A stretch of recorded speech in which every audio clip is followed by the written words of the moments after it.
কথা বলি, আপনারা সবাই আমাদের ভাই। জুলাইয়ের সাথে যদি গাদ্দারি করেন, আমার বাপেও আমার বাপ না, ঠিক। আমার মা আমার মা না, আমার সন্তান আমার সন্তান না, ঠিক।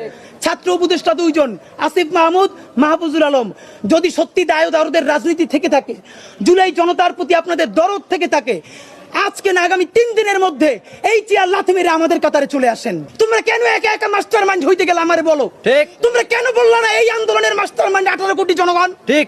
স্বরাষ্ট্র উপদেষ্টা 3 দিনের মধ্যে বলবেন কে তাকে ছেড়েছে।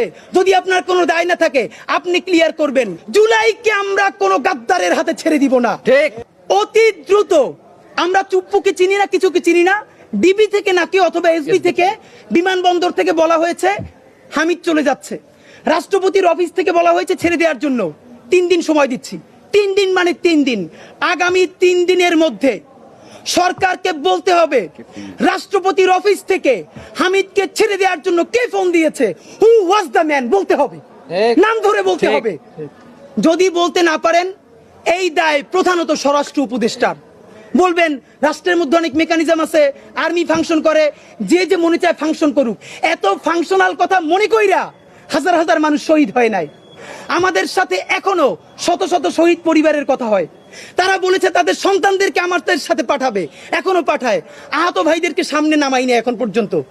সর্বশেষ ভদ্রতার সাথে হাতে পায়ে ধরে বলতেছি, এরপরে ভদ্রতাও থাকবে না, সভ্যতাও থাকবে না।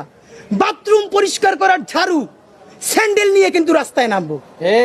যদি আমাদের জীবনই চলে যায়, শহীদদের পরিবারে যদি আবারও গণহত্যা চালানো হয়, আমার যেই ভাইয়ের একটা চোখ অন্ধ হয়ে গেছে, বাকি চোখটাও যদি অন্ধ হয়ে যায়, ইন্টারিম শুদ্ধ কিন্তু বাংলাদেশে রক্তের বন্যা বয়ে যাবে। বললাম আমাদেরকে বলা হয় আমরা ভায়োলেন্ট কথা কেন বলি, কাজ করে ভায়োলেন্ট। গণহত্যাকারীরা পালাইতে দেয়, হাজার হাজার কোটি টাকা খায়, বদমাইশি করে, টেন্ডারবাজি করে, গণহত্যা করতে